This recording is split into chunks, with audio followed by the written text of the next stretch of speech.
Oke, terima kasih. Ya, duduk. Apa kabar Bali? Luar biasa. Nah, hari ini Anda hari di sini saya tahu, mungkin banyak yang kaget juga. Ini acara apa? Jangankan Anda, Pak. Saya yang dulu juga kaget-kaget. Ini acara luar biasa ya. Penuh ruangan ini, luar biasa. Semangat Anda luar biasa. Anda bisa lihat teman-teman kita di ujung sana. Mereka berdiri luar biasa. Beri aplaus untuk mereka. Saudara, apapun kondisi Anda hari ini, Anda mau di ujung sana, mau panas-panasan sana, jika Anda komitmen, Anda ambil satu keputusan, Anda ikuti acara ini sampai terakhir, saya pastikan Pak, 1-2 tahun ke depan, kursi depan ini milik Anda. Karena saya juga pernah seperti Anda ya, melihat kejauhan, orang teriak-teriak, luar biasa. Tapi saya berubah banyak dalam usaha ini. Orang mengatakan bahwa orang sukses itu orang luar biasa, salah. Orang sukses itu adalah orang yang biasa-biasa saja. Hanya saja mereka ketemu dengan perusahaan yang luar biasa, yaitu Tianxi dan Unicor. Ya. Izinkan hari ini saya memberitahu siapa sih saya dulunya ya. Saya anak kedua dari 4 bersaudara. Saya asalnya dari sebuah desa di Kalimantan Barat, bukan di Pontianak, yaitu di desa Nangamahap. Ya nggak jauh Pak dari Pontianak, kurang lebih 10 jam. Kalau lancar Pak, kalau jalannya rusak-rusak, nginap di jalan. Maksudnya mobilnya masuk terperosok. Dulu lebih parah, dulu ketika saya SMP, wah itu belum jadi jalan tuh, itu harus 2 hari ke kampung, naik perahu. Kami dari sana, dusun yang jauh sekali. Anda kalau mau cari di peta nggak usah Pak, nggak akan ketemu. Nggak ada itu. Mahap, saya pernah tuh, saya singgung juga tuh. Temannya pacar saya ini dulunya ya, ini sekarang istri saya, dia bilang apa? Pacarmu dari planet mana? Kok tidak ada di peta? Jangan-jangan bohong dia bilang. Sekolah saya waktu kuliah di Jawa ya, tanyain, Pak kode posnya berapa? Kode pos? Jalan aja nggak ada namanya, kode pos lagi. Namanya dia desa, dusun. 5 menit keliling juga selesai, saking kecilnya. Nah, saya berasal sana Pak. Masa kecil saya habiskan di desa. Jadi saya pernah jadi anak desa. Kalau sekolah nggak pakai sandal, ada nggak? Wah, keren kan? Nggak usah pakai sandal, efektivitas. Saking luar biasanya, sering bolak-balik itu kapalan semua. Saya pernah kena paku, nggak tembus pakunya, saking tebal. Luar biasa nggak? Belum mengerti apa guna itu sandal. Mandi di sungai, dulu enak kan dilihat tadi ya, telanjang bugil. Percaya diri ya. Belum orang minta tunjukin, kita nunjukin dulu. Oh enggak ya. Artinya kami orang biasa, kami juga anak kecil ya, yang lahir bugil, bermain. Kalau saya masih ingat kita di sungai ya, kalau di kampungan jambannya di sungai Pak. Jadi bikin kayak rumah gitu, itu tempat jamban. Jadi kita mandi di sungai, pulang sekolah, waduh enak sekali. Lepas baju, telanjang langsung lompat ke air. Wah, mandi, berdiri bangun, tunggu sebentar, pasti kering. Udah kering baru pulang ke rumah. Jadi benar-benar efisien Pak. Sabun dan handuk hemat sekali. Kan menghemat program pemerintah kan di hotel-hotel gitu kan, handuk dipakai lagi itu enggak. Ini kita hemat. Tapi ya akibatnya ada Pak, banyak pulau di tubuh Anda. Panuan ya maksudnya. Saya mandi juga, saya bicara sama istri saya, wah dulu kamu kampung lu, dia bilang kampung kan ya. Kenapa? Karena di desa itu tidak mengerti yang namanya pisah-pisah. Dia kan ada apa? MCK ya, mandi, cuci, kakus ya. Harus terpisah kan? Mandi terpisah, cuci sendiri, kan, baju sendiri, kakus sendiri. Tapi kalau desa enggak Pak, MCK-nya komplit. Satu tempat. Jadi kalau Anda mandi, Anda jangan heran kalau ada yang terapung mendekati Anda. Pernah nggak? Saya pernah. Kalau kami main ya main itu. Jamban di mana-mana ada. Kita mandi ya kalau orang yang di depan air mengalir. Kalau yang di sana buang, nah udah kita sasarannya tuh enggak. Oh ketemu gimana? Saya kasih tahu. Anda diam aja. Karena tubuh itu akan ada gelombang. Jadi dia nggak nyentuh. Kamu diam. Dia membalik.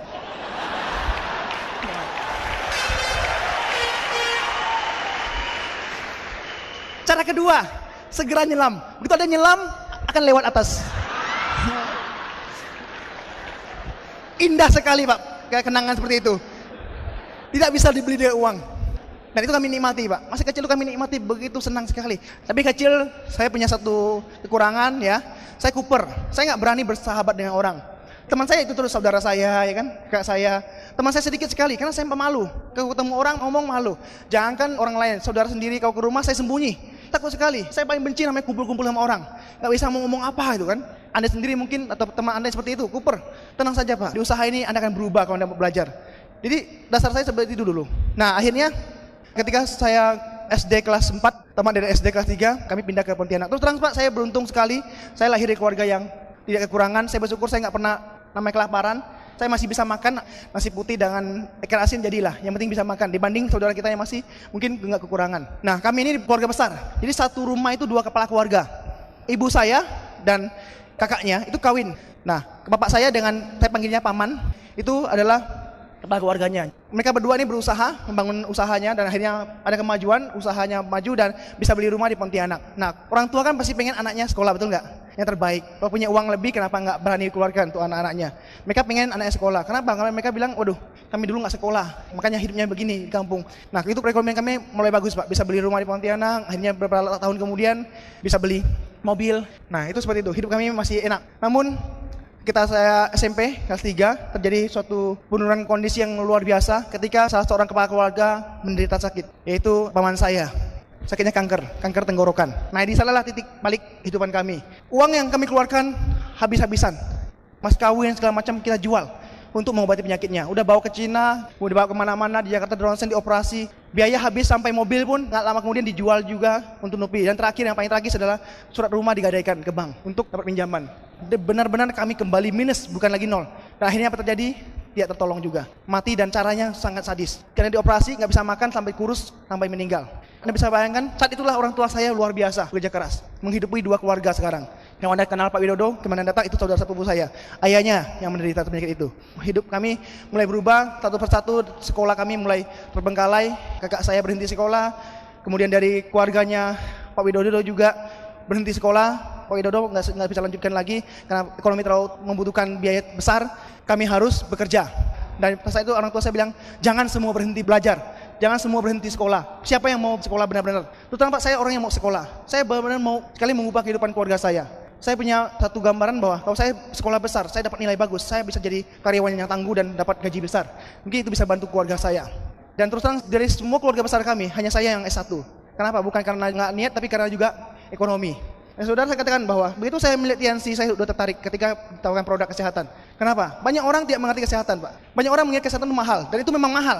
Kalau Anda nggak jaga, Pak, Anda habis. Anda lihat kasus keluarga kami, hanya karena mencari uang, nggak memperhatikan kondisi tubuh, kena penyakit, semuanya ludes. Bahkan orang lain jadi susah. Pepatah Cina mengatakan, manusia itu adalah angka 1. Dengan angka 1 ini, manusia akan menambah potensi dirinya, menjadi sukses dan sebagainya. Yaitu dengan cara menambah angka 0 di belakang 1.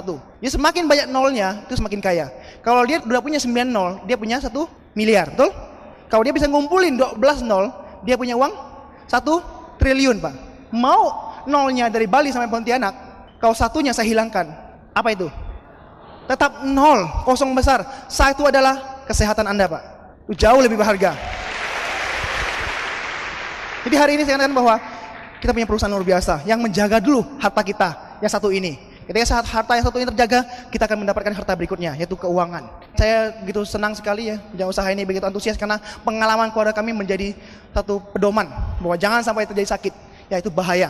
Nah, setelah itu ketika saya memutuskan untuk sekolah, orang tua saya juga mau. Mereka akan bilang, apa? Kamu sekolah aja, jangan khawatir biaya. Kami akan coba kejar, kami akan berusaha memenuhi. Akhirnya saya memutuskan untuk kuliah dan pertama SMA saya pengen kuliah, tapi saya nggak mau tanggung-tanggung. Karena saya nggak mau ketika saya kuliah selesai, cari kerja susah. Jangankan yang jelek, yang bagus saja kadang-kadang masih ditolak orang, betul nggak? Lamar ditolak. Nah, saya nggak mau terjadi seperti itu. Saya pengen sekolah yang bagus. Dan ketika reuni dengan kepala sekolahnya mengatakan gini, anak-anak, jika kalian ingin benar-benar serius sekolah, Anda harus cari di Jawa sana. Sekolah yang bermutu. Jangan di Kalimantan, buang uang, kata bilang. Lah kenapa, Pak? Pendidikan Kalimantan, rankingnya nomor 2 dari belakang. Setelah Irian Jaya. Nah, Anda bisa bayangkan, Pak, kondisi Anda di sekolah di sana, mau gimana pun Anda hebat, tetap Pak, Anda akan jauh tersingkir. Nah, saya pikir, wah, saya harus ke Jawa. Kemana? Ke Jakarta aja lah, mumpung ada paman di sana yang ngekos kan, paman ngekos dan kerja. Nah, saya coba ke Jakarta, tapi Jakarta saya nggak kuat, panas sekali. Saya orangnya nggak kuat panas, Pak. Ya hari ini ya demi Anda saya berani panas-panasan. Saya ingin hidup Anda berubah juga, Pak. Nah, saya ke Jakarta 2 hari 3 hari saya nggak tahan lah, sudah nggak tahan. Saya mau pindah aja lah ke Bandung. Nah, Bandung kebetulan ada nenek saya, ayahnya ibu saya, udah terpisah 32 tahun. Anda bisa bayangin ya, kayak apa? Akhirnya saya bisa memberanikan diri ke Bandung. Saya terusnya orang yang kuper ke kota itu itulah pertama hidup saya, melihat namanya kota besar, bingung ini apa gitu kan. Wah, luar biasa. Tapi saya pengen sekali hidup berubah, jadi saya harus berani. Sampai Bandung saya kontak aja, akhirnya saya dibawa ke rumah nenek saya. Dan ketika ketemu nenek saya, nggak kenal dia. Lu siapa? Oh begini Pak silsilanya ya. Ini saya, ini upline-nya, downline-nya gitu kan ya. Oh, cucu saya. Akhirnya mulai saat itulah hubungan keluarga kami terjalin kembali ya dengan di Bandung. Ayah saya kan sibuk sekali bekerja di kampung ya, mencari uang sehingga jarang untuk namanya keluar kota. Ke Pontianak aja jarang, gimana mau keluar Jawa. Jadi saya ini boleh penyambung silaturahmi sehingga mulai kenal lagi, mulai sering kontak lagi. Nah di Bandung saya berusaha untuk cari sekolah murah tapi berkualitas, ITB. Wah, saran utama, betul nggak? Kan udah bagus katanya, kan murah meriah, pemerintah kan. Tapi zaman 97 itu zamannya ras. Muka-muka seperti ini jangan harap. Benar-benar. Siapa sini yang keturunan? Waktu itu kan masih ada keturunan asli. Ya ampun, saya bilang, kok begini ya negara kita ya. Tuhan aja tidak mengkotak-kotak umatnya, tapi negara mengkotak-kotak umatnya. Akhirnya sekarang saya senang sekali dengan pemerintah kita dihapus. Tidak ada lagi namanya WNI keturunan. Semuanya adalah WNI asli. Nah, saya udah berusaha di sana dan akhirnya ya setelah saya tes akhirnya lulus. Tapi berikutnya maksudnya cari lagi di mana nih? Oke, Unpar. Agak mahal, tapi dibanding yang lain masih murah. Nah, saya coba di sana. Keluarga kami di Bandung semua udah pesimis. Udahlah. Percuma dia bilang ya. Udah, usah tes lagi. Anak saya aja yang di Bandung misalnya mau lulus saya susah, mau nembus susah, apa ya kamu yang kampung? Aduh. Orang jauh-jauh hari sudah bimbel, kamu nggak bimbel. Kita mau gimana bimbel? Uang pas-pasan, betul nggak? Apa yang lakukan? Saya belajar. Tapi saya belajar satu hal bahwa orang bodoh, tidak ada orang bodoh. Yang adalah orang malas belajar. Ya selama kita mau belajar Pak, kita tekun, kita keras, kita juga bisa pintar Pak. Saya belajar dari buku-buku catatan saya mau belajar, saya juga tahu ya mungkin Tuhan juga memberi berkah ya. Udah jauh-jauh dari kampung ya, wong deso, mau mengubah nasib, belajar mati-matian. Niat saudara, Tuhan tuh nggak tidur Pak. Selama Anda berjuang dengan niat dan tulus, Anda berjuang habis-habisan, Dia akan memberikannya. Karena di agama kami dikatakan bahwa ketuklah maka akan dibuta, mintalah maka akan diberi. Dan saya belajar, setelah ujian selesai, wah semua orang nyumbang. Sumbangan apa tuh? Katanya sumbangan ketidakyakinan. Jadi kalau masa bisa jawab, sumbang yang besar. 10 juta, pasti masuk dia bilang. Waduh, nyumbang gimana nyumbangnya? Nyumbang berapa? 3 juta. Lu berapa? 5 juta. Mampus sudah, betul nggak? Tapi saya yakin kayaknya bisa lah ini. Orang yang nyumbang, semua orang nyumbang Pak. Tapi itulah dunia ya. Udahlah, apa yang ada 300.000 saya sumbang. Jauh-jauh datang kan udahlah. Nah begitu keluar pengumuman, waduh saya senang sekali, saya diterima. Wah keluarga saya semua gembira, senang sekali ya. Saya dulunya mau jadi dokter Pak. Tapi kalau jadi dokter mungkin nggak ketemu usaha ini. Ya sipil malah ketemu, nggak ada sambungan kan, habis ketemu. Kenapa jadi mau jadi dokter? Karena saya melihat dokter itu enak. Dokter itu enak dapat uang, terutama dokter kandungan. Orang ngantar Pak, udah ngantar istrinya, diobok-obok bayar lagi suaminya. Di Pontianak ada dokter kandungan. Beliau ini, aduh kayaknya minta ampun. Orang sampai ngantri Pak. Yang bunting-bunting semua tuh ngantri. Mau kasih uang. Sampai tutup tuh bukan karena sepi. Saking banyaknya ditutup. Besok. Gila kok ramai banget. Rupanya kan bunting itu adalah suatu kewajiban. Betul nggak? Bunting. Jadi semua orang pasti nyetor uang. Dia bilang, wah kalau jadi dokter kandungan, saya pasti kaya. Pegang, 60.000.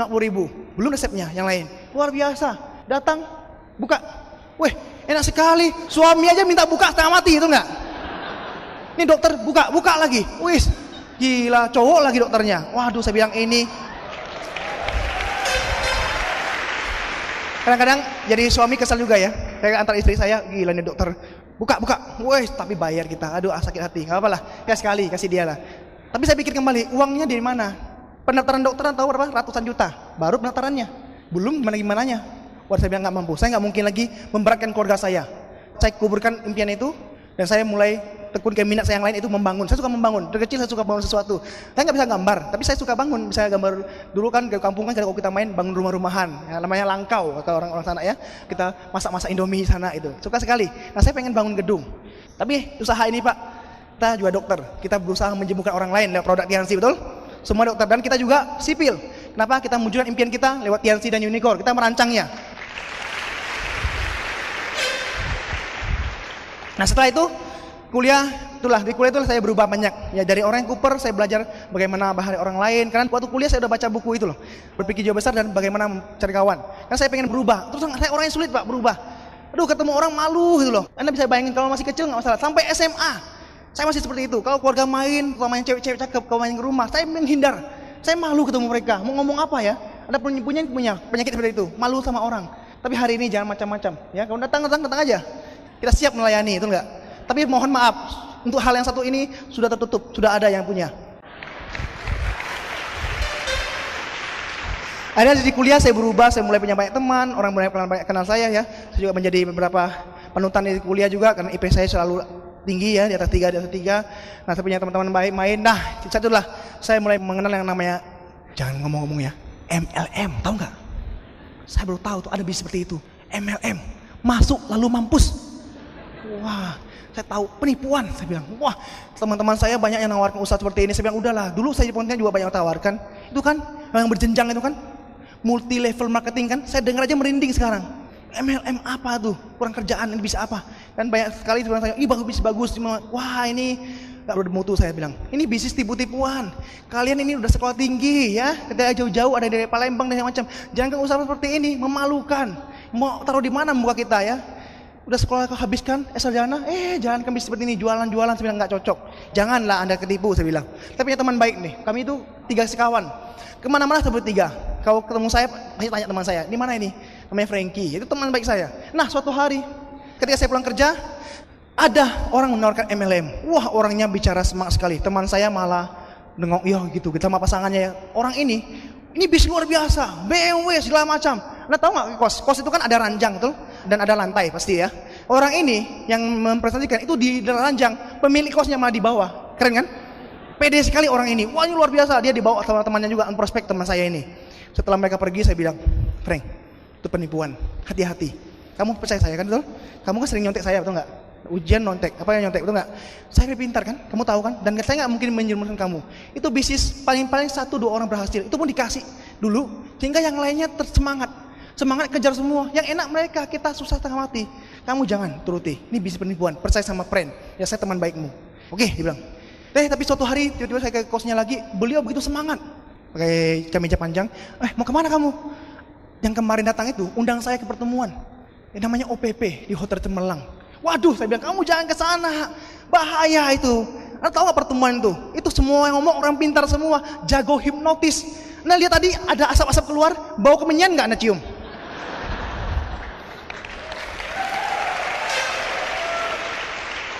Kalau Anda cek, ada dukunnya tuh salah satu, 4 penjuru angin, ada aja dukunnya. Supaya orang terhipnotis dan gabung. Kamu jangan ke sana, bahaya. Akhirnya dia bilang, kamu percaya sama saya teman baikmu, saya ingin merubah hidup kamu, jangan sampai terjebak. Dia bilang, ya juga ya, oke lah. Dan dia lepas bajunya, dia ganti kaos. Kita ke mall aja, keren kan? Mall, yo lebih pasti. Punya nggak teman seperti itu? Jangan, ini usaha nggak bagus. Tetangga Anda, jangan, itu bisnis nggak beres. Orang-orang negatif di luar banyak nggak? Lah, yang negatif aja terima mobil, apalagi mereka sesol terus, ya. Jadi nggak ada orang yang negatif sebenarnya, hanya aja mereka tidak tahu dan tidak mau tahu. Udah tidak mau tahu, sok tahu. Nah, itu dia. Tanyalah pada orang yang tepat. Seperti itu pengalaman saya, makanya saya berani bicara. Karena saya orang negatif, saya bilang jangan tawarin saya usaha seperti ini. Najis, gimana ya? Bisnis bagus tawarin saya. Mana ada logikanya saya bilang. Bisnis modal kecil dapat segalanya. Bos saya aja bangun rumah miliaran nggak dapat. Ini mau ngomong 2-3 tahun dapat, nggak masuk akal saya bilang. Tapi suatu hari ya saya main ke kos. Ini perubahan hidup saya mulai lagi ya. Saya tahu mungkin Tuhan telah membimbing hidup saya supaya mau berubah. Saya juga mau bekerja Pak. Saya bekerja tapi saya merasa ada yang salah. Kok saya kerja banyak, uangnya sedikit. Ya waktu habis. Suatu hari saya baca satu buku luar biasa dipinjamkan oleh mantan pacar saya, sekarang jadi istri saya tercinta, Ibu Ernest Otavilia. Terima kasih buat beliau. Dulu saya suka fitness, tiap pulang kerja saya selalu fitness. Jadi dulu badan saya atletis. Sekarang banyak kelebihan lemak maksudnya. Dulu saya waktu itu, dan saya main ke kosnya, saya lihat satu buku judulnya The Cash Flow Quadrant. Pernah dengar? Nah begitu saya baca, ini buku apa sih? Ini buku bagus katanya. Baik teman-teman juga bilang ini buku bagus, cuma saya nggak pernah cari. Nah tapi di sana mungkin saya pernah pikirkan ya, makanya datang di bukunya. Saya baca dan saya berubah total. Di buku itu benar-benar mencuci segala macam isi nggak beres di otak saya. Otak kita seperti dikeluarkan, masukin mesin cuci, dicuci, apalagi campur semua pewangi, bersih jadinya. Saya merasa paham bahwa yang namanya networking itu bagus. Itu bagus, luar biasa, bisa mengubah kehidupan orang yang biasa menjadi luar biasa. Saya mulai nggak alergi lagi dengan networking, saya mulai nggak alergi. Dan mungkin jodoh juga, saya ketemu dengan seorang rekan saya. Nah orang inilah yang mengubah hidup saya sehingga saya join di usaha ini. Saya ketemu dia di tempat nilai. Dari sanalah, waktu saya lihat tempat nilai datang teman saya. Nah, teman saya ini satu angkatan, beliau masih belum lulus, saya udah lulus duluan. Lu kan latihan sih nggak? Wah, Ini orang cari masalah. Tawarin orang negatif MLM, cari masalah, betul nggak? Di perusahaan besar loh. Ada orang yang bisa dapat 75 juta per bulan bintang 8. Hah? Yang bener aja. Langsung otak saya bekerja. Gila, orang bisa 70 juta per bulan. Ini benar-benar keterlaluan, betul nggak? Nggak masuk akal. Nah, saya kan orang yang suka nggak masuk akal, suka itu. Di mana? Ada penjelasan lagi ya? Kok bisa 75? Beliau ini wah luar biasa, peringkat tertinggi, bla bla bla, dipromosikan. Bisa ketemu di pertemuan kita. Wah, nggak boleh nih, saya harus datang nih. Saya mau lihat. Bener nggak ada orang seperti itu? Saya mau lihat dia nginjak bumi nggak maksudnya ya? Kalau dia melayang itu setan, betul nggak? Nah, saya harus datang. Kapan acaranya? Oh, ada OPP. Waktu itu di lantai 8 Pos Giro, Bandung. Dia follow up saya, Pak, di mana gimana? Datang nggak? Oke, Pak, pasti datang. Datanglah kita ke sana. Udah datang sampai sana, pengundangnya nggak ada, nggak tahu kemana. Dan itu sampai sekarang kebiasaannya memang. Apalagi saya gitu. Kita lihat orang-orang bayar uang. Itu uang apa tuh? Uang keamanan atau apa kan? Oh bukan, ini uang itu masuk. Oh iya berapa? Saya bayar, saya masuk, saya duduk. Dan saya melihat TNC secara benar. Saya duduk, saya lihatin orang bicara, wah luar biasa nih perusahaan dan bla bla bla. Ingat, tadinya awalnya saya belum terbuka, tapi begitu baca buku di Cash Flow Quadrant saya mulai terbuka. Jadi saya sekarang lebih gampang menerima. Jadi saudara, ketika Anda tidak menutup pikiran Anda akan mudah menerima informasi. Tapi kalau Anda menutup, Anda mau dikasih 1000 tahun pun informasi tidak akan masuk. Jadi buka pikiran Anda Pak, hari ini. Ketika saya melihat, nah ini dia yang seperti yang di buku itu katakan. Artinya di buku Robert Kiyosaki itu, dia mengatakan bahwa usaha seperti ini banyak, yang mungkin itu banyak. Tapi Anda harus cari perusahaan yang mempunyai 4 pilar waktu itu. Jadi TNC 6 malah lebih gila lagi. 4 aja udah hebat sekali. Pertama perusahaannya, dia bilang. Ini perusahaannya harus besar. Kita kerja sekali, nikmati hasilnya seumur hidup. Semua orang pengen kan, passive income seperti itu. Kebayang kalau perusahaannya kecil, hari ini kita jalankan, 2 tahun lagi gulung tikar. Nah siapa yang menderita Pak? Bukan kita aja, yang di bawah kita cari kita, betul nggak? Tempat usaha TNC, wah luar biasa. Diresmikan presiden, gila nih perusahaan. Kalau perusahaan ini kucing kurap, Pak RT aja mau turun tangan, betul nggak? Ini presiden turun tangan, masa main-main, nggak mungkin lah ya, betul nggak? Ratusan negara, kalau dia cuma bilang ratusan kecamatan, saya masih bingung. Dengan adat istiadat berbeda, wah ini sudah bagus, luar biasa. Masuk produknya, kita masih belum menangkap. Produk selesai, kesaksian, nah itu yang saya tersentak.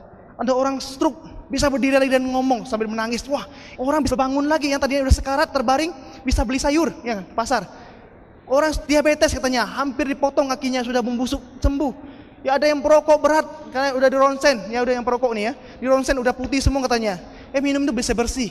Wah, ini kesaksian langsung dari orangnya. Saya tambah yakin, produknya bagus, perusahaan besar pasti jalan. Nah, ketiga saya mau lihat, sistemnya seperti apa? Pembagian hasilnya seperti apa? Profit sharingnya kayak apa? Lah di sana dikatakan, bisnis hanya 2 juta, akumulasi lagi, aduh.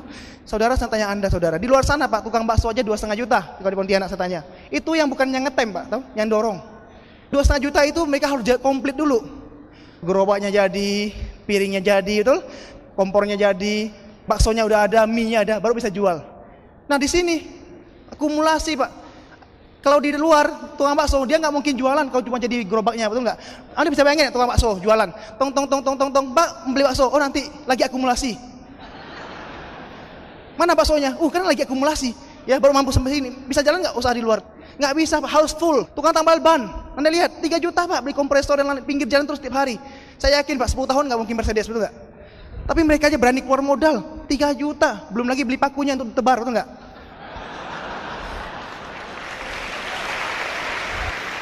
Ya bagi yang tambal ban jangan tersinggung. Kita kan CS-an. Saya juga melemparkan untuk Anda tadi. Itu aja modalnya, waduh tiap hari nongkrong. Bisa bayangkan. Jadi saya usaha yang modal terlalu kecil. Makanya banyak orang ketika saya tawar usaha ini bilang, nggak mungkin nih perusahaan, bohong. Betul saya bilang, luar biasa bohongnya, betul nggak? 150 negara kami bohongi, keren kan? Diam dia.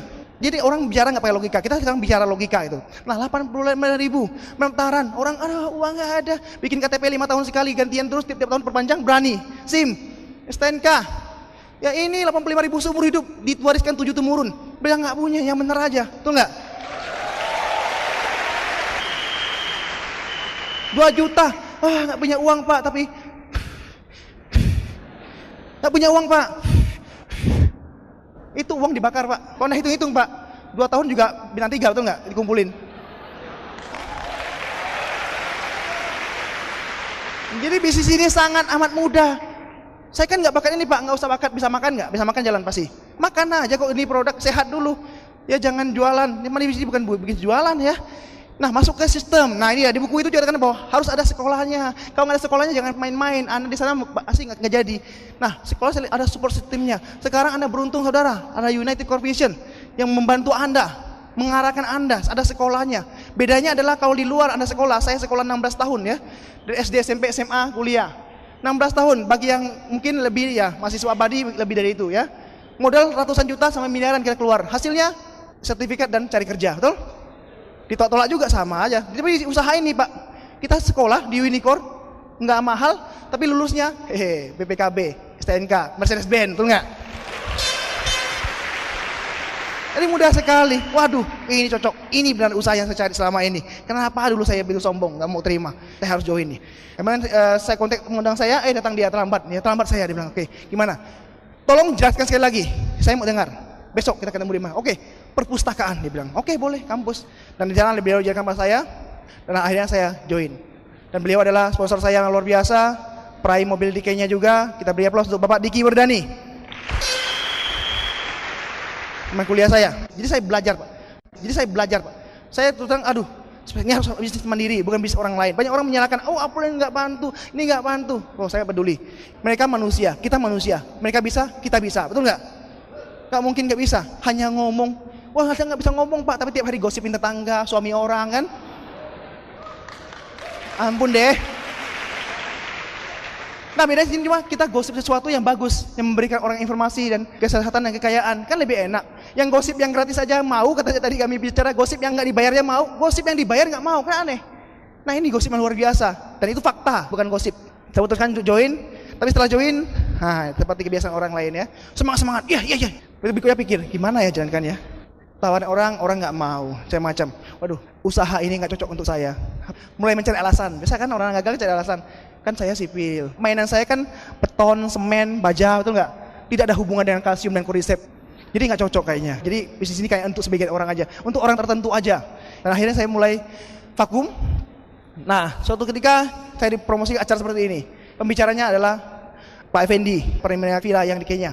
Waktu itu beliau baru terima mobil. Nah, itulah momentum saya bangkit. Saya percaya sama usaha ini, saya percaya. Tapi saya nggak percaya pada diri saya. Saya nggak percaya bahwa saya bisa. Nah, itu adalah penyakit yang paling berat. Usahanya bagus Pak, tapi orangnya kalau nggak percaya Pak, nggak akan hebat. Saya waktu ikut acara seperti ini, saya dengarkan, saya udah datang ya. Saya bawa sepupu saya juga, temani saya bilang minimal kalau kita didukunin, dipengaruhi ada 2 orang kena. Nah, saya datanglah acara seperti ini dan saya melihat di sana fenomenal saya berubah.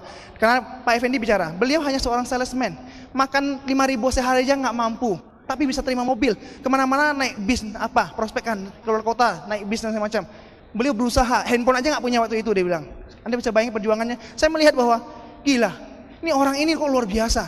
Saya melihat diri saya kayaknya lebih beruntung deh. 5.000 saya mampu makan sehari, 10.000 saya masih mampu lah. Ya, tapi orang ini 5.000 aja nggak mampu makan, kok bisa sukses? Saya hanya tahu bahwa sebenarnya manusia itu pasti bisa. Hanya saja mereka terlalu merendahkan dirinya. Mereka terlalu menghancurkan dirinya sendiri. Musuh terbesar manusia adalah bukan orang lain, tapi diri sendiri, betul? Anda tiap hari bangun kaca, itu musuh Anda sebenarnya. Yang membuat Anda nggak jalan, yang membuat Anda tidak mau berusaha adalah diri Anda. Mau orang lain katakan Anda bisa, Anda luar biasa, tapi ketika Anda mengatakan saya tidak bisa, maka selamanya Anda tidak bisa. Ya saudara, saya mengatakan bahwa pikiran kita itu racun. Kalau pikiran kita tidak dibersihkan, kita akan gawat. Karena pikiran akan menghantui tubuh kita. Pikiran akan mempengaruhi segala tindakan kita. Saya ada sebuah cerita yang bagus sekali, ini kisah nyata. Ini kisah tentang seorang napi kelas berat. Beliau ini tersangka teroris, pembunuhan, perampokan, pemerkosaan, pokoknya komplit lah kejahatannya. Pokoknya sudah tidak ada ampunnya lagi lah ini orang. Waktu itu pengadilan agama di Eropa ya menentukan hukuman untuk dia. Gantung, rebus, tembak, atau apa nih? Ketika diskusi datanglah seorang ilmuwan yang mengatakan idenya. Pak, saya punya ide seperti ini. Yang dibicarakanlah di depan forum. Dan akhirnya pemerintah bilang, oke, kami setuju. Cara Anda kami pakai. Akhirnya silakan Anda praktekkan. Nah, napi itu dibawa ke satu ruangan, matanya ditutup dan dia dibaringkan dan diikat. Napi ini dibisikkan kata-kata, Bang Napi, ya kan? Anda adalah napi yang kami hukum mati. Tapi tenang, kami akan memakai teknik terbaru, tercanggih, termodern, dan Anda tidak akan merasakan sakit. Caranya seperti apa? Dia ditutup matanya kan nggak tahu apa-apa. Tangan Anda kami iris, dan Anda tidak akan merasakan sakit. Dan darah Anda akan menetes sampai kering. Dan Anda akan pelan-pelan merasakan tubuh Anda makin lemah, makin lemah, jantung Anda makin lemah, dan Anda akan meninggal. Nah, akhirnya mulailah dipraktekkan. Si napi itu merasakan ada goresan di tangannya, dingin, dan dia mendengar tetesan darahnya, tes. Dan apa terjadi? Pelan-pelan napasnya makin melambat, tubuhnya makin lemah, dan akhirnya meninggal. Ironisnya, dia nggak tahu bahwa tidak ada yang namanya senjata modern, nggak ada. Tangannya hanya digores dengan es yang tajam, yang tidak mungkin bisa memotong apapun, hanya melewati tangannya aja. Dan tetesan yang didengar adalah tetesan air yang ditaruh di dekat telinga dia. Saudara, pikiran Anda bisa membuat kita mati. Yang membedakan orang sukses dan orang kaya adalah hanya pikirannya. Orang sukses, orang gagal, beda pengaruh. Banyak orang mengatakan, wah orang sukses itu adalah keturunan. Dia dilahirkan sudah hebat, waktu dilahirkan bersinar tubuhnya. Kalau orang seperti kami, lahir tanggal 13, Jumat Kliwon, gak mungkin sukses. Betul nggak? Karena mereka menanamkan itu terus menerus. Padahal Pak, kalau Anda pikirkan dulu Anda sukses, Anda bisa sukses Pak. Hati-hati Pak, karena pikiran Anda mempengaruhi tindakan Anda. Bayangin Pak, kalau Anda pikir yang aneh-aneh. Makanya kenapa banyak orang gagal Pak? Orang lebih mudah terpengaruh yang negatif daripada yang positif. Anda lihat TV Pak, banyak sinetron yang mendidik atau yang tidak mendidik. Film-film yang Anda lihat sehari-hari, hati-hati Pak dengan itu. Itu akan menanamkan sugesti terus-menerus ke diri Anda. Anda akan menjadi orang negatif. Tiap hari nontonnya patroli, bunuh-bunuhan, tembak-tembakan. Makanya Anda bahaya. Di rumah saya larang itu. Kalau nonton film itu, lewat. Sinetron yang maki-maki orang, goblok lu gini. Anak disiksa dan semacam, lewatkan. Karena itu mempengaruhi Pak. Di Tiongkok, di China, di Malaysia, film seperti itu nggak akan diputarkan Pak. Karena merusak masyarakat. Nah, Anda bisa bayangkan, pikiran Anda terus diracuni terus. Ya Anda lihat selalu gagal, orang susah dan sebagainya macam. Makanya jadi susah beneran hidupnya. Udah susah ditambah lagi pikiran, tambah susah. Pelongkan pikiran Anda Pak. Pikirlah bahwa diri Anda juga manusia. Ya, pikirlah bahwa Anda juga diberikan dunia yang sama oleh Tuhan. Semua orang sama Pak. Jadi orang pasti sukses. Nah, setelah melihat acara tersebut, seminar itu, saya mulai positif. Saya juga bisa, saya harus bisa. Orang lain bisa, saya bisa. Itu keyakinan yang paling dasar. Orang bisa, kita bisa. Pemimpin Anda di sini, orang-orang hebat yang Anda lihat tadi adalah orang biasa Pak. Anda bisa lihat mereka makannya anggur, betul? Makannya apa lagi itu? Jeruk, minum air putih. Kalau Anda lihat tadi dia ngunyah kemenyan, ngunyah kembang, ya, ngunyahnya air aki, ya Anda boleh pergi segera. Ya ini dunia lain di sini semua. Tapi buktinya bahwa mereka adalah orang biasa Pak. Hanya punya kepercayaan diri yang kuat. Masalahnya adalah Anda percaya nggak dengan diri Anda? Kalau Anda nggak percaya diri Anda Pak, akan sulit hidup Anda. Percaya bahwa diri Anda bisa juga meraih Mercedes berikutnya, saudara. Nah, saya positif, saya hanya berani jalan usaha ini. Saya mulai tawarin orang-orang, dimulai dulu dari lingkungan kerja, mandor, sasaran pertama, betul nggak? Kan tiap hari ketemu tuh mandor. Pak, saya ada bisnis dari Tiongkok, top deh bisnisnya. Di mana rumah Bapak? Udah kasih alamatnya. Oh di mana nih? Ujung Berung. Oh jauh sekali Pak. Ya naik motor setengah jam lebih. Saya ke sana Pak. Tapi TNC itu saya lihat berbeda. TNC itu terlalu hebat, beda dari perusahaan lain. Kalau hadiahnya mohon maaf ya, DVD player, rice cooker, apalagi lemari es. Saya nggak usah pakai bukti Pak. Tapi TNC ini beda, penghargaan terkecilnya mobil mewah. Kalau nggak ada bukti kayak sulit. Kenapa? Anda ngomong saya mutadara, tapi kalau nggak memperlihatkan kekuatan TNC juga percuma. Banyak orang gagal kenapa? Nggak memanfaatkan alat bantu. Nah, saya punya ide. Wah, kalau beli laptop, wah itu mahal sekali ya. Tapi saya bisa beli VCD, betul nggak? Waktu itu masih VCD, masih murah, diskon di Matahari, 299.000, saya tahu. Nah, waktu itu yang saya punya adalah Grand Launching Indonesia.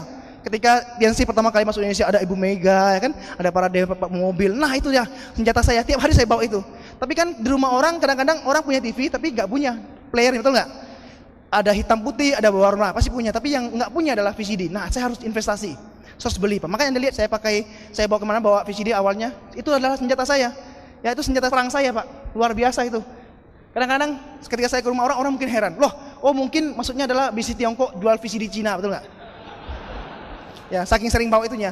Wah beralih profesi lu jadi penjual VCD. Enak saja ya, ini bukti kan. Ya udah nggak apa-apa, pakai bebek Becky ya. Kalau di kampus Becky itu mereka terkenal. Kalau saya pada datang pakai bebek itu bebek Kinoy dibilang. Kayak VCD saya ke rumah mereka saya putarkan. Nah ini Pak buktinya. Wah iya luar biasa. Tapi kayaknya sulit. Wah mahal produknya. Gila nih orang nggak tahu. Kalau udah masuk rumah sakit mahal pun jadi, betul nggak? Berapapun uangnya saya keluarkan dokter, orang nggak tahu. Belinya apotek aja murah meriah dia bilang. Iya makan terus lama-lama datang penyakit yang lain, betul nggak? Efek samping. Tahu efek samping minum terus racun itu. Nah akhirnya peduli amat lah. Karena orang jodoh akan datang. Yang penting kita kejar terus, jangan menyerah. Nah berikutnya lagi saya tawarkanlah warga yang di Bandung ya. Wah mereka melihat saya dengan sinis. Wah gila ya, jauh-jauh datang ke Bandung jadi tukang jual obat. Apa nggak salah nih orang? Jangan-jangan gara-gara pergaulan di luar, betul nggak? Nggak apalah. Yang penting mereka tahu saya jual, saya mendapat usaha ini. Tapi untungnya, walaupun mereka kelihatannya nggak mendukung, tapi mereka memberitahu informasi. Ada orang sakit, saya spesial yang dipanggil. Tolong dong ibu yang di gang itu sakit, tolong kamu kunjungi.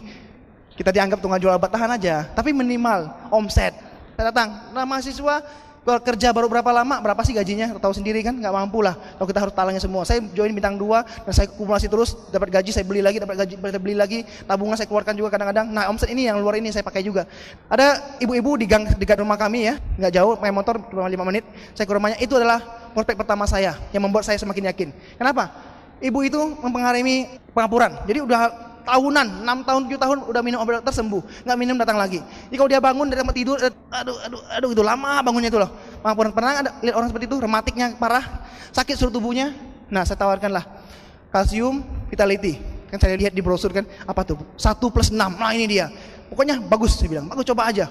Saya udah kesaksian banyak sekali. Ya udah, dia beli dan dia coba 1 kalsium, 1 vitality, mungkin kurang lebih seminggu. Saya ditelepon sama keluarga saya, ibu yang itu cari kamu disuruh ke rumahnya lagi. Mampus saya, ini ada apa ini? Baru join kan, baru jalankan deg-degan, betul nggak? Nah tapi kata orang, ada masalah jangan hindari pak, hadapi, karena tidak ada masalah yang berat di dunia ini. Semua sudah digariskan ya, jadi nggak mungkin anda dikasih percobaan yang berat. Oke, saya ke rumahnya. Pas saya sampai ke rumahnya, deg-degan, masih deg-degan ya, muka si pede tapi deg-degan. Lihat ibunya duduk, kata orang muslim, alhamdulillah masih hidup. Wah ini dia, masih hidup, berarti ada sesuatu. Saya datang sedikit, oke gimana bu? Wah dek kamu masuk, kamu lihat saya. Dia duduk kan, eot, waduh, wah saya langsung, woi pede. Bukti depan mata, orang sembuh. Oke bu, jadi nambah kalsium, ya nambah. Waduh, alhamdulillah katanya, nambah lagi omset. Ini benar puji Tuhan, artinya jalan. Nah saya berani mulai tawarkan orang-orang di Pontianak, saya kirim pulang. Ibu saya kebetulan kena tumor di belakang, waduh kena tumor lagi. Saya bilang keluarga kita ini tumor-tumoran semua, enggak bahaya ini. Operasi 7 juta waktu itu, belum Kristus 7 juta. Dan nggak ada garansi, karena kalau tulang belakang, saya punya juga mertua lumpuh. Kenapa? Karena tulang belakang ada kanker dan operasi itu akibatnya fatal. 50-50, bisa sembuh, bisa lumpuh. Nah saya bilang jangan dulu operasi, coba dulu produk Yansi. Nah, saya kirim pulang, saya nggak bilang saya jalankan, saya bilang saya beli sama teman, tahuan kan bahaya betul nggak? Saya kirim pulang dan ibu saya mencoba. Anda tahu luar biasa. Selain mahanya sembuh, tumor di belakangnya hilang sama sekali. Nah luar biasa. Saya telepon, saya makin yakin ini dia bukti bahwa jalan. Nah saya jalankan di Bandung ya, saya melihat nggak ada perkembangan. Wah gini aja lah, saya kan juga mau pulang kan, kenapa saya nggak coba di Pontianak? Kan ada keluarga, ada teman-teman yang dulu kan, siapa tahu saya bisa besarkan Pontianak melalui usaha ini. Oke, saya pulang. Nah pulang ke rumah saya bersemangat, saya tawarkan kepada teman-teman saya dulu, keluarga saya dulu, ya paman dan sebagainya. Mereka bilang apa? Aduh udahlah, gila kamu ya, jauh-jauh ke Jawa sekolah, habiskan banyak biaya, pulang jual obat. Yang benar aja kamu, masa kamu nggak semikir usaha ini nggak mungkin jalan? Waduh, baru jalan udah ketemu gini, ya udah tawarin lagi, saya tawarin ke orang-orang lagi, ketemu lagi orang, mengatakan, dia tahu nggak? Saya sudah 10 MLM saya ikuti. Ada pernah ketemu orang itu yang sok menasehati? Nah, anda itu masih muda, baru jalan MLM kan, baru sekali ini kan? Hah, saya udah 10 kali dan gagal semuanya. Saya kira udah sukses. Saya kadang-kadang merasa orang gagal sombong ya. Kalau gagal ngomong tuh malu, betul nggak? Ibarat nggak naik kelas tapi ngomong ke orang, saya nggak naik kelas, kan malu. Ini gagal ngomong sombong lagi.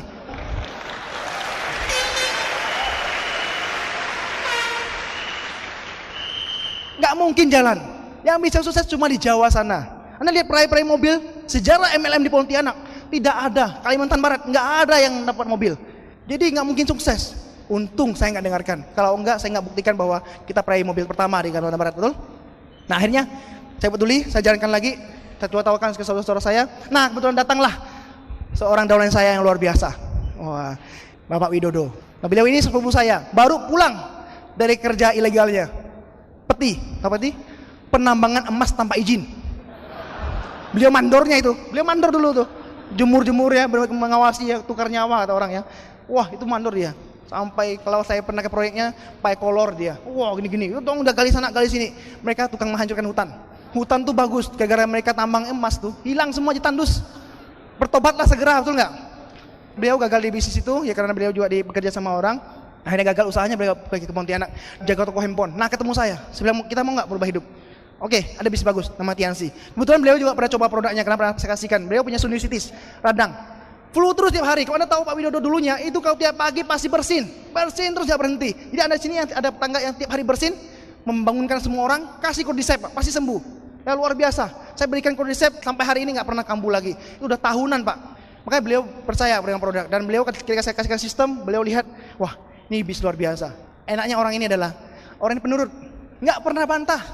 A ya A, B ya B, pokoknya sikat terus. Beliau pendidikannya nggak tinggi, SMA. Jika mau cari kerja apa?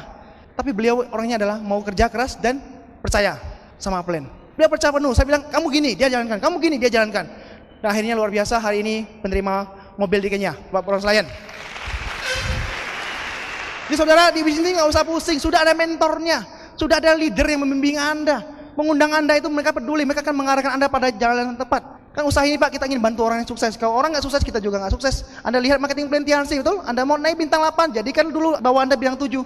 Nggak mungkin caranya Anda naik bintang 8 di bawah Anda bintang 1 semua, betul nggak?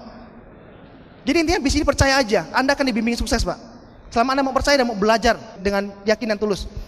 Oke, hanya kami bilang, oke toh, Pak kita jalankan. Kalau saya lihat di Bandung mereka pakai sistem pertemuan segala macam, kita harus bikin home meeting.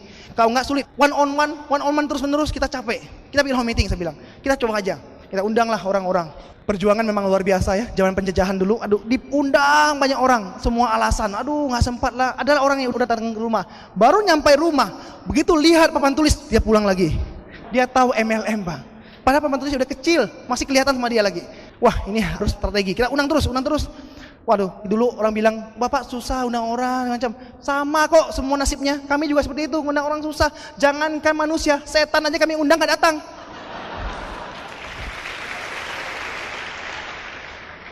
Tapi komitmen Pak, jangan terus menerus. Pasti orang, Anda bisa bayangin ya, orang Anda undang 1000 kali, masa dia nggak datang?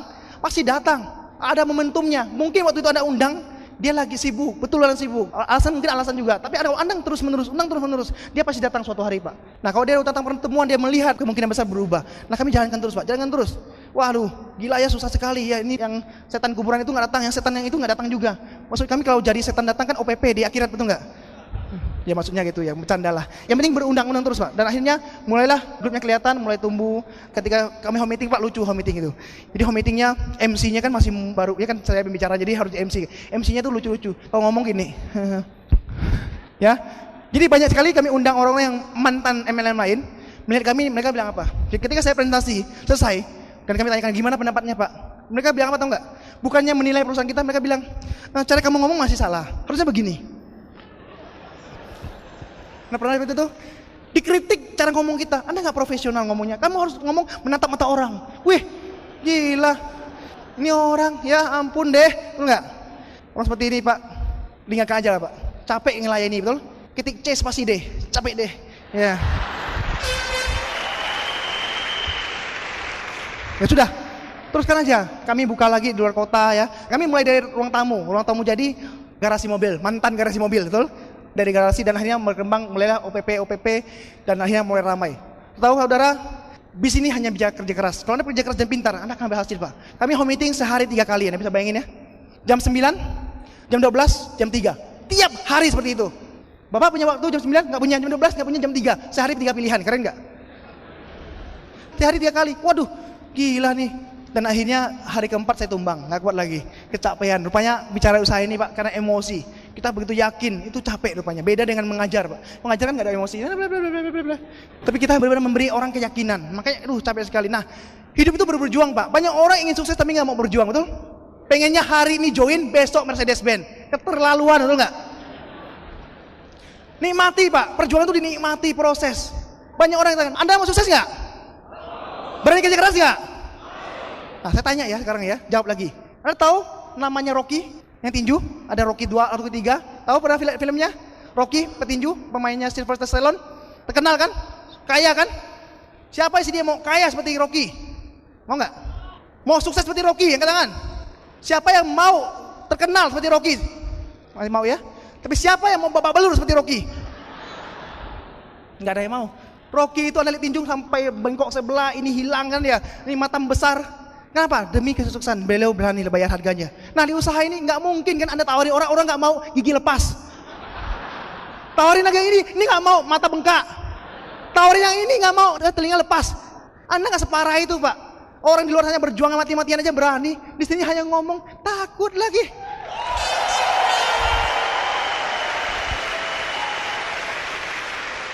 Kalau Anda ngomong orang nggak mau rugi 1 juta, Anda boleh stres. Ini nggak ada ruginya. Emang kenapa orang nggak mau? What's wrong with that? Orang di Jepang Pak, Anda tahu sekte sesat Jepang? Sekte sesat di Jepang itu ngajak pengikutnya kalau mati beneran. Bunuh diri semua, ces kan hari kiri. Indah dunia, ces itu kan. Nah, Anda bisa bayangin nggak? Orang diajak mati aja mau Pak. Masa orang diajak kaya dan sukses nggak ada yang mau?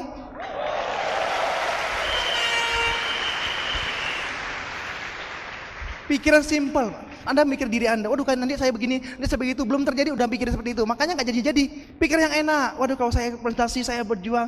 Waduh enak ya, kayak Pak Iwan ya, punya Mercedes Benz. Wih keren. Anda bayanginnya enak. Ini bayanginnya, kalau ditolak gimana? Mukanya marah, saya kan tegang. Bayanginnya prospeknya ambil pisau ya kan. Kalau nggak join dipenggal sama dia kan. Ya habis Anda, nggak pede berarti namanya.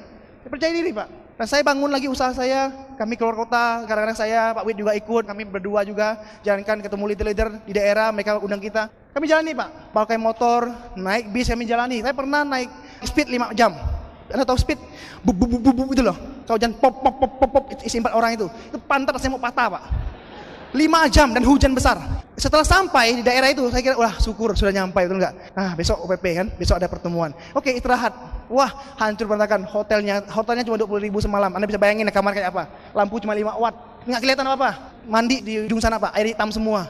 Lu kami nikmati proses kan, wah nikmati, orang sukses seperti itu, menikmati segala macam. Habis besok, oke OPP, di mana gedung mana? Oh masih lagi Pak, naik perahu yang nggak pakai speed, tapi yang pakai motor kecil. Tapi masuknya ke hutan-hutan Pak, lewat hutan-hutan kan banjir ya. Pertemuannya perlu setengah jam naik itu speed. Nah Anda tahu kalau masuk hutan tuh, karena banjir kan kayunya udah mendekat dengan kita. Dia saya masuk hutan ada kayu, saya gini, ya kan lewat, gitu. Wah satu perjalanan downline saya cuma ngomong, maaf Pak, maaf Pak, maaf. Ya saya juga bisa bilang, nggak apa-apa, maaf Pak. Nggak apa-apa, itu semua ibu-ibu, gila nggak mengoperasikan. Tapi perjuangan mereka luar biasa. Jadi saya merasa nggak capek, mereka berjuang luar biasa untuk kehidupan mereka. Nah sampai selesai acara, kami pulang, nah mulai lagi, cobaan memang kerat. Hujan lebat, nah bisa bayangin, saya melindungi laptop saya beli laptop, saya dilindungi itu. Yang lainnya basah semua, sampai celana dalam pun basah semua. Itu benar-benar dia makin ngomong, maaf Pak, maaf. Nggak apa-apa Bu, nggak apa-apa Bu. Ya itu terus, satu perjalanan setiap itu, kasihan sekali. Nah, saya ingin katakan bahwa saya bukan menggambarkan susahnya saya, tapi saya ingin menggambarkan bahwa hidup ini perlu perjuangan. Anda nikmati prosesnya apa? Enak hidup itu. Anda nikmati, jangan dikomplain. Dikit-dikit ngomplain, dikit-dikit ngeluh. Anda ngeluh terus Pak, Anda akan kejadian karena Anda menarik semua yang Anda keluhkan. Anda jangan mengeluh. Ingat pikiran tadi saya bilang akan mempengaruhi semua tindakan Anda. Kalau pikirnya selalu yang jelek, habis Anda. Mulailah hari Anda dengan senyum. Mulai hari Anda dengan baik. Kalau Anda mulai hari Anda dengan nggak bagus, otak manusia ketika bangun itu putih seperti kertas. Nah hari itu apa yang terjadi? Itu Anda yang isi Pak. Kalau Anda bangun tidur aja sudah dengan ngeluh, keluh kesah ya, aduh jadi karyawan lagi. Anda tahu karyawan tuh dikaryakan untuk melawan. Kayaknya dah minta naik gaji kan, ini macam itu. Kalau direktur lebih enak lagi, direkrut untuk mengelantur. Jadi dia seenaknya, betul nggak? Banyak orang hidupnya ngeluh, pas dengan ngeluh bangun tidur kesentuh meja, aduh shit hari ini kurang ajar, baca koran, aduh banjir Solo, mati 4, baca lagi koran di sini, aduh kasihan Gunung Merapi, satu keluarga longsor semua, bacain tiap hari diisi yang seperti itu, apa nggak jadi hidupmu jadi berantakan? Makanya baca koran, baca yang bagus-bagus Pak, bacalah majalah-majalah motivasi, bangun baca buku positif, hidup Anda akan positif dan Anda akan sukses Pak. Setelah berjuang seperti itu, mulai dari peningkatan ya, grup saya mulai berhasil, naik peringkat dan sebagainya macam. Tapi awalnya juga berat, karena stokis juga belum ada ya. Waktu saya masuk sudah banyak, TNC sudah ada. Setelah orang lain, oh udah tahu TNC tahun yang lalu, oh udah saya tahun TNC. Tapi karena nggak sistem, maka nggak besar. Stokisnya ada tapi nggak besar, sehingga untuk mencukupi barang kami nggak cukup. Nah mulailah komplain lagi dari grup saya. Wah gimana nih barang kosong, marah-marah kita. Aduh sampai saya ke Bandung, saya buktikan barang memang kosong ya. Gila, kalahku keras seperti TNC itu Pak. Anda beruntung hari ini, barang kosong mesti nggak lama. 1 bulan mungkin udah paling lama sudah. Dulu Pak, indente bisa 3 bulan. Anda tanya pengundang Anda depan. Kami pernah tawari orang Cordyceps, 2 bulan baru datang. Ketika kita datang, orangnya sudah meninggal. Nah, Anda bisa bayangin Pak, Kenapa usaha ini bisa besar? Karena orang bertahan, Pak. Tidak ada hal yang luar biasa susah. Cuma pikiran kita aja mengatakan itu susah. Nah, banyak sekali grup saya berguguran. Satu persatu menghilang. Kenapa? Itulah pengaruh. Nah, setelah kami berjuang habis-habisan dan akhirnya konferensi di Malaysia, saya bawa grup saya melihat. Nah, saya miss di sana, nggak masalah. Ya, saya kejar bintang 8 waktu itu sampai Malaysia 2005 Januari, nggak nyampai. Karena saya bintang 8-nya di Desember, jadi telat 1 bulan. Ya nggak apa-apa. Saya kejar lagi di konferensi berikutnya. Nah, di konferensi berikutnya lah muncullah nama saya ya. Tadi awalnya Pak Luis merahasiakan ya. Di SMS. Memang Pak Luis itu memanglah tukang ngerjain ya. Memang jagonya. Maaf, nama Anda tidak masuk dalam list penerima mobil. Ya, benar aja nih, udahlah positif kan. Oke, saya balas. Tenang Pak, saya kejar konferensi berikutnya. Dia jawab lagi. Tapi kalau dikasih bulan Mei ini mau nggak? Belas mau lah. Siapa nggak mau? Ya udah Anda terima, dia bilang. Waduh, saat itu juga saya langsung teriak, yes, ini dia. Terus terang Pak, BM itu bagi saya bukan akhir, itu awal. Itu hanya bukti bagi orang-orang bahwa PNTS itu jalan. Yes, saya bilang, akhirnya dendam akan terbalaskan. Muka-muka orang yang menghina kita muncul semua, ya.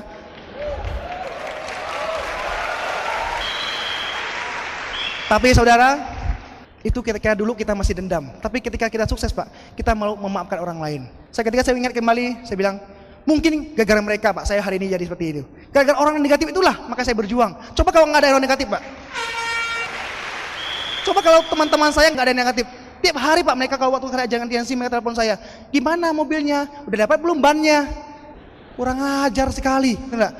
Panas rasanya. Tapi itu memacu saya. Anda bisa bayangkan, kalau hidup Anda tidak ada orang seperti itu Pak, maka tidak ada bedanya Pak, malaikat dan iblis, betul nggak? Maka diciptakanlah iblis supaya tercipta malaikat kan? Dan kita diuji. Itulah ujian terberat kita menghadapi setan-setan itu, supaya nampak malaikatnya, betul nggak? Ya apa-apa, terima aja orang negatif itu. Dan itu membuat kami terpacu. Setiap orang menghina kami, wah kami mengurangi semangat. Terima kasih, selalu mengingatkan impian saya. Saya bilang itu aja. Terima kasih, selalu membuat saya termotivasi. Mereka heran, loh kok bisa termotivasi Pak? Banyak Pak orang negatif Pak yang berubah hidupnya. Kok bisa termotivasi? Makanya datang ke pertemuan kami. Oke, saya datang Pak, datang dan join dia. Saudara, saya punya grup, semua negatif. Pak Agus, nah sekarang punya grup besar sekali. Orang negatif juga Pak, belum ngomong selesai jauh, kabur. Pak Edi Effendi, ya sama. Baru ngomong 5 menit dia lihat jam. Oh sorry Pak, saya mau main bola dulu. Gila nggak? Tapi mereka bisa berubah Pak, luar biasa. Bisnis ini bisa mengubah kehidupan orang lain. Dan mereka yang negatif bisa berubah. Dan ketika orang negatif berubah Pak, hasilnya dahsyat. Dan mereka sudah tahu negatif itu nggak ada untungnya. Ketika saya terima mobil, saya mulai menunjukkan kepada orang-orang lagi, semakin berani lagi, kami berjuang. Mobil kan belum turun, dapat nanti turunnya. Karena kan perlu proses juga. Orang bilang, mana buktinya? Katanya sudah terima mobil, muncul lagi masalah itu enggak? Wah mulai menyebar di grup saya. Dan bintang 5 yang semangat jadi down. Ya gara-gara terima mobil down Pak. Ini orang sinting itu enggak? Akhirnya mulai menyebar. Wah kan beberapa bulan kemarin ya kita dapatkan mobil. Mana buktinya? Kita terima mobil di Cina, buktinya nggak ada. Ini orang saya bilang yang dapat aja nggak tegang, yang nggak dapat ngomong besar, betul nggak? Yang dapatnya nunggu. Datanglah mobil. Wah mereka semangat sekali, ya, pawai segala macam. Dan setelah itu, nah ada lagi gosip lagi muncul. Aduh manusia itu memang seperti itu ya. Mobil pinjaman dia bilang. Itu dikasih perusahaan, dipinjamkan, dipakai sementara nanti ditarik pulang lagi. Gila. 10 kali 10, capek deh gitu kan ya.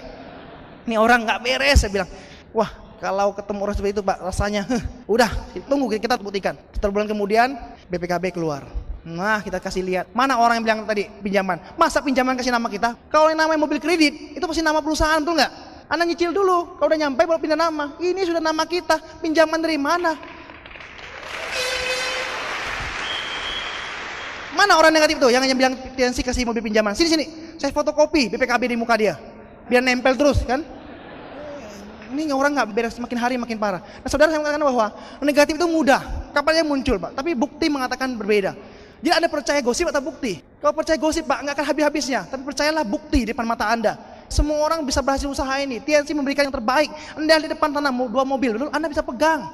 Kalau Anda pegang menghilang itu baru nggak nyata. Tapi ini jelasnya sudah di depan mata Anda. Bukan 1 orang, tapi sudah 126 orang. Aduh, mau nunggu apa lagi? Dulu aja kita waktu jalankan orang bilang, oh, orang udah dapat, udah terlambat. Banyak orang ngomongin seperti itu, Pak. Sampai hari ini sama orang ngomong seperti itu.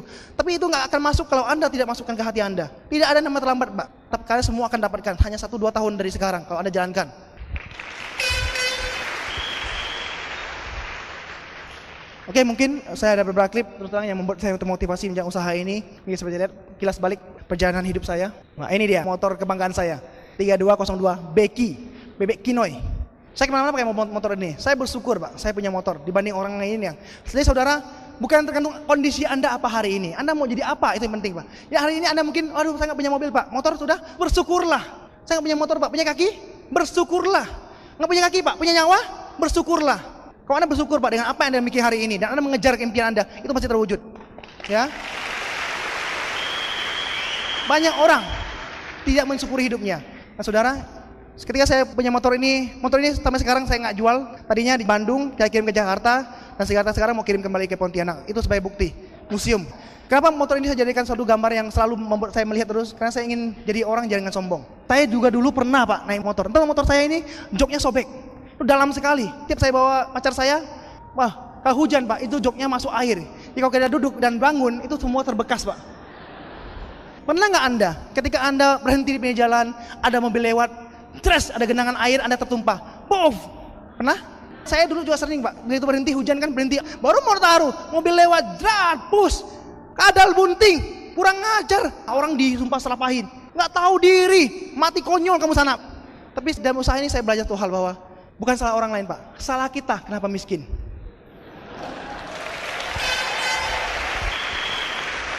Saya kadang malu ke kos pacar saya. Semua orang pakai mobil Pak di kosnya. Saya sendiri pakai motor.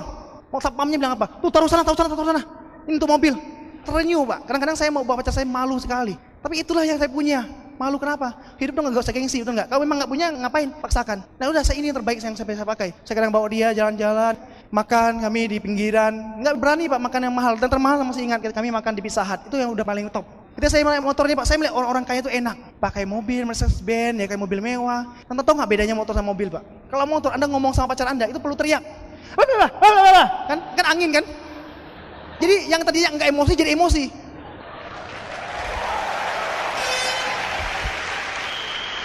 Tapi kalau di mobil, saya ada apa-apa, cium dong pipi. Saya sering minta istri saya cium. Kita dulu sengsara, juga nikmati kan, betul nggak? Waduh enak sekali. Dengan tenang. Kalau motor, suruh cium.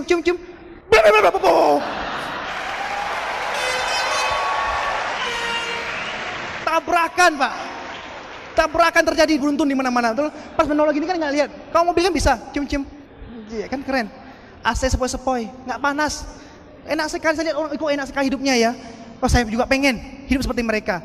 Jadi kalau hari-hari ini Anda yang naik motor, tenang Pak. Berjuanglah usaha ini Pak. Nah 2 tahun lagi Anda akan dam mobil itu.